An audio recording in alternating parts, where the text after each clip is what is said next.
kijana alikuwa anaelekea mosque, kuingia kwa barabara wakagongana na matatu. Kugongana na matatu ikawa sasa matatu wanafuguzana na yeye. Hawa na walikuwa wanakimbilia pande ya mosque, matatu nayo inafuguza. Sasa askari hawa sasa waliua hii kijana yangu, walikuwa wanalinda kazi pale karibu na Trazami na area hiyo.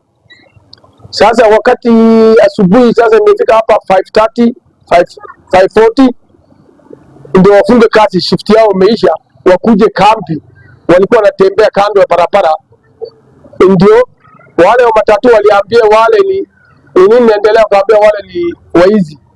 Ile askari hakuuliza ni nini naendelea, akasimamisha akaambia inueni mkono. Kijana akainua mkono, kijana akauliza tu nini tumefanya, hizi tumegongana na gari tu, nini umetufanya tu unatushikia haya, unaongea nini? Kicho aliwa hivyo bila makosa yoyote.